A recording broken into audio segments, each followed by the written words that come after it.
नमस्कार मंडळी, कसे आहात सर्वजण। आशा व्यक्त करते स्वस्त असाल, मस्त असाल आणि स्वामींच्या सेवेमध्ये रममान असाल।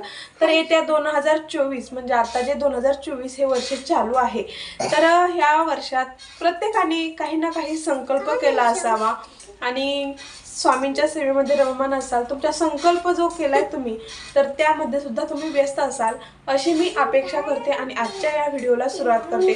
जर का तुम्ही चॅनेलवरती नवीन असाल, तुम्ही अजूनही चॅनेल सबस्क्राइब केलं नसेल तर नक्की सबस्क्राइब करा, तसेच लाईक, शेअर आणि कमेंटमध्ये आपल्या स्वामींचा जयघोष करा। श्री स्वामी समर्थ किंवा स्वामी माझी गुरु माऊली आई असे कमेंटमध्ये लिहायला मात्र विसरू नका। याने काय होतं, तुमची प्रतिक्रिया माझ्यापर्यंत कळल्यानंतर एक मोटिवेशन म्हणजे जी म्हणतो ना, तर ते मिळतं आणि अजून छान छान व्हिडिओ बनवायला असं मार्गदर्शन मिळतं। तर त्यासाठी तुम्ही अवश्य कमेंट करा आणि चला तर मग आपण आपल्या आजच्या या टॉपिककडे वळूयात। तर बघा, 2024 हे वर्ष चालू झालेलं आहे आणि प्रत्येकाला प्रश्न पडलेला असतो की आपण जे कॅलेंडर आहे ते कॅलेंडर कुठल्या दिशेला लावलं पाहिजे जेणेकरून आपली उत्तरोत्तर प्रगती होईल। तर बघा, सगळ्यात अगोदर सांगते कुठल्या दिशेला आपण आपलं जे कॅलेंडर आहे ते लावू नये। तर बघा, आपण कॅलेंडर जी दक्षिण दिशा असते ना त्या ठिकाणी लावू नये। तसेच घड्याळ सुद्धा असताना ते दक्षिण दिशेला मात्र लावायचं नसतं। त्याने काय होतं बघा, आपली जशी वेळ आपण आपले काळ म्हणतो ना आपण, तर जो तो काळ आहे ना ती आपली दिशा ठरवत असते आणि ती दिशा ठरवण्यासाठी आपलं काळ आणि आपली जी वेळ आहे, जो टाइम आहे किंवा जी दिनचर्या आहे दररोजची, घड्याळ आणि आपलं जे कॅलेंडर आहे ते योग्य पद्धतीने योग्यच भिंतीवर असलं पाहिजे। म्हणजे बघा, दक्षिण दिशा ही यमाची दिशा मानली जाते, त्याच्यामुळे दक्षिण दिशेकडून आपलं तोंड होईल। बघा, आपण आता समोर माझ्या हातात कॅलेंडर आहे आणि तुम्ही समजा ही भिंत आहे, ही दक्षिण दिशा आहे आणि माझं तोंड ह्या कॅलेंडरकडे आहे, ठीक आहे। तर मी यमाकडे बघते अशी त्याची म्हटलं जातं, म्हणजे प्राचीनपासूनच हे असं म्हटलं जातं, पूर्वांपासूनच। तर आपलं तोंड यमा दिशेला किंवा दक्षिण दिशेला जाईन असं आपल्याला आपलं कॅलेंडर किंवा जे आपली वेळ ठरवते ती घड्याळ, म्हणजे आपली दिनचर्या ठरवते ती कॅलेंडर, आणि जे आपली वेळ, आपलं जे आत्ता जो वेळ चालू आहे तर ते आहे आपलं घड्याळ। तर हे आपल्याला दक्षिण दिशेला लावायचं नाही। तर लावायचं नक्की कुठल्या दिशेला? बघा, आपण म्हणतो उत्तरोत्तर प्रगती होऊ देत असं म्हणतो आपण। तर ती उत्तरोत्तर प्रगती आहे म्हणजे आपल्याकडे जे कुबेराचं स्थान आहे, जे कुबेरदेव आहेत, तर तिकडे जास्त धन असतं नाही का। बघा, कुठलं? पूर्व, पश्चिम, दक्षिण, उत्तर। तर उत्तर दिशेला कुबेर देवाचं स्थान आहे, कुबेर पूजन करतो आपण लक्ष्मी कुबेरांचं।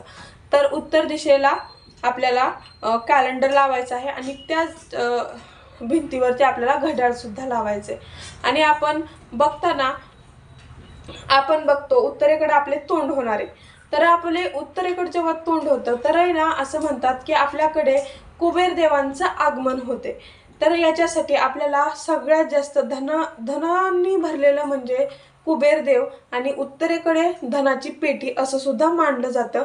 हे मी म्हणत नाही, तर आपलं जे शास्त्र आहे, जे ग्रंथात लिहिलेलं आहे पूर्वंपार, तर ते सांगतात, ते मी तुम्हाला सांगते। तर बघा, पूर्व आणि पश्चिम या दिशेला सुद्धा आपण लावू शकतो, फक्त आपण दक्षिण दिशेला कॅलेंडर आणि घड्याळ लावत नाही। जर का तुम्हाला पैसा पाहिजे असेल तर तुम्ही पश्चिम दिशेची जी भिंत आहे त्या भिंतीवरती तुम्ही कॅलेंडर आणि घड्याळ लावू शकता। जर का तुम्हाला आरोग्य व्यवस्थित सुदृढ पाहिजे असेल तर तुम्ही पूर्व दिशेला तुम्ही कॅलेंडर लावू शकता, घड्याळ सुद्धा लावू शकता। तर असं आपल्या कॅलेंडरची जी दिनचर्या आहे, जी आपले घड्याळ सांगते, ते आपलं जो आत्ताचा जो वेळ आहे, काळ आहे, जी घड्याळ सांगते ते आपण त्या दिशेने लावलं पाहिजे। आता बघा, आपल्या घरात वारं येईल असं काही नकोय। म्हणजे बघा, आपण जेव्हा भिंती दरवाजावरती काय काहींना सवय असते किंवा दरवाजाच्या अगदी समोरच कॅलेंडर असतं आणि खूप वारं येते किंवा पंख्याच्या वाऱ्याने सुद्धा पानं खालीवर होतात, तर ही एक घरात एक आजार पसरण्याची कारणे असू शकतात। काहीतरी वेगळं असतं वातावरण, असं तुम्ही समजून घ्या। तर त्यामुळे आपले कॅलेंडरचे पानं फडफडतील असं तुम्ही करू नका। घड्याळीचा जो काटा आहे तो व्यवस्थित असू द्यात किंवा घड्याळ कधीही बंद ठेवू नका। घड्याळ बंद ठेवल्याने आपली कामं जिथे तिथे थांबून राहतात, वेळच्या वेळी होत नाहीत। त्याच्यामुळे घड्याळ सुद्धा आपल्याला वेळच्या वेळी दुरुस्त करून घेणं तितकंच गरजेचं असतं। त्याचबरोबर बघा, तुम्ही कॅलेंडर जर का 2022-23चं ठेवलं असेल घरात तर ठीक आहे, परंतु या अगोदरचे सुद्धा कॅलेंडर असतील तर ते तुम्ही कुठेतरी वाहत्या पाण्यात सोडून द्या. वाहत्या पाण्यात सोडून का बरं द्यायचं आहे सांगते. बघा, कॅलेंडरवर आपल्या हिंदू धर्माप्रमाणेच आपल्या बघा श्रीराम जयंती असते तर रामांचा फोटो असतो, कृष्ण जन्माष्टमी असते कृष्णाचा असतो, गणपतीचा सुद्धा असतो. बघा, गणेश चतुर्थी, संकष्टी चतुर्थी, जेव्हा आपल्याकडे गणपतीचं आगमन होणार असतं तेव्हा गणपतीचे फोटो असतात. आपले सगळे देवांचं, लक्ष्मींचं फोटो असतो. तर ते फोटो आपण जर का बघा कुठे कुठे कचऱ्यात टाकलेले दिसतात कॅलेंडर, कुठे कुठे पेटवतात सुद्धा, कुठे कुठे कसं पण असं पायंदळी येतं. तर हे सगळं होऊ नये म्हणून आहे ना, वाहत्या पाण्यात योग्य ती विल्हेवाट लावायची. वाहत्या पाण्यातच हे आपल्याला कॅलेंडर जे आहे ते आपले जुने, तर ते आपल्याला वाहत्या पाण्यात टाकून द्यायचं आहे. दत्त महाराजांचा सुद्धा फोटो असतो, स्वामींचा असतं. बघा, तुम्ही केंद्रातून जर का तुम्ही कॅलेंडर आणत असाल तर पूर्ण पानभर किंवा अजून इतर ठिकाणी जरी आणत असलात किंवा कुठल्याही देवाचं असू द्यात, ते देव आहेत तर ते कॅलेंडर आपल्याकडून चुकीच्या ठिकाणी किंवा देवाचा अपमान होईल अशा ठिकाणी आपण टाकायचं नाही. कचऱ्यात टाकू नका, कचऱ्याच्या डस्टबिनमध्ये टाकू नका किंवा जाळू सुद्धा नका. तर हे कॅलेंडर टाकायचं आहे वाहत्या पाण्यात, योग्य ती विल्हेवाट त्याची अशी लावायची आहे जेणेकरून कोणाच्याही पायाखाली येणार नाही. तर त्याचं पाप आपण घेण्यासाठी तयार असाल तर तुम्ही करा, पण हे पाप आपल्याला लागू नये म्हणून आपण हे सगळं करायचं नाही, टाळायचं आहे. वाहत्या पाण्यातच जे कॅलेंडर आहे ते आपल्याला सोडून द्यायचं आहे. तर हा होता छोटासा म्हणजे नाही का कॅलेंडर आपण कुठे सोडू शकतो, तर हे मी तुम्हाला सांगितले. तर बघा, तुम्ही 2024 जे कॅलेंडर आहे पुन्हा एकदा सांगते, दक्षिण दिशेकडे लावू नका, लावायचं आहे उत्तर प्रगती होऊ देत असं सांगितलेलं आहे. तर उत्तर दिशेलाच आपलं जे कॅलेंडर आहे ते लावायचं आहे. बघा, तुम्ही दरवाजाच्या पाठीमागे लावत असाल तर अजिबात तसं करायचं नाही. दरवाजाच्या पाठीमागे लावल्याने काय होणार आहे, आपण दरवाजा उघडतो लावतो, काही ना काही कारणाने कुणी येतात जातात किंवा आपली स्वतःची पर्सनल कारणे असतात, तर त्यावेळेस सुद्धा आपण ते पानं फडफडतात, वाजतात. तर तसं होऊ नये म्हणून तुम्ही दरवाजाला सुद्धा कॅलेंडर लावू नका. जागेची एवढी प्रॉब्लेम असेल तर आपल्याला पूर्व पश्चिम दक्षिण दिशेला फक्त लावायचं नाहीये, तर पूर्व पश्चिम आणि उत्तर या दिशेला आपण कॅलेंडर लावू शकतो. बघा, काय ठिकाणी वास्तू मानतात, काही ठिकाणी वास्तू मानत नाहीत. तुम्ही जर का वास्तू मानत असाल तर तुम्ही हे सगळं करायचं आहे. नसेल मानत तर तुमची इच्छा, कुठल्याही दिशेला तुम्ही लावू शकता. मी जे वास्तुशास्त्र सांगते मी ते तुम्हाला सांगते. काहींचं किचन सुद्धा योग्य दिशेला नसतं किंवा टॉयलेट बाथरूम सुद्धा योग्य दिशेला नसतं किंवा देवघर जे आहे ते सुद्धा योग्य दिशेला नसतं.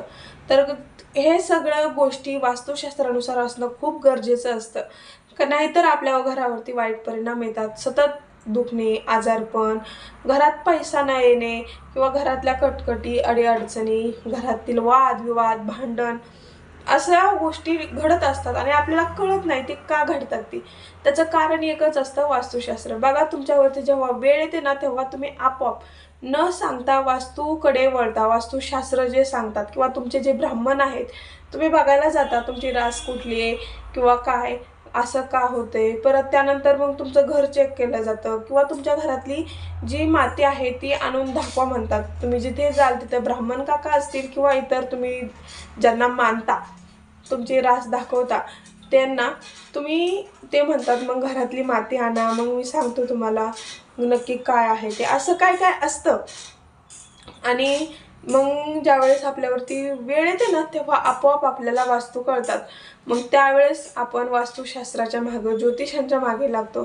तर हे सगळं होऊ नये म्हणून आपण वेळीच सावध राहिलं पाहिजे आणि जे आपले ज्योतिष सांगतात, जे आपलं वास्तुशास्त्र सांगतो त्यानुसार आपण राहिलं पाहिजे. बघा, तर आपली जी स्वयंपाक करतो ना ती दिशा सुद्धा दक्षिण दिशा नसू नये.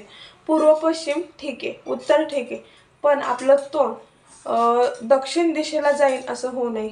पहिल्यापासून म्हणजे पूर्वीपासून शास्त्रानुसार सांगतात की दक्षिण दिशा ही यमाची दिशा आहे आणि यमाची दिशा असल्या कारणाने आपलं तोंड यमाकडे होईल असं करायचं नाही.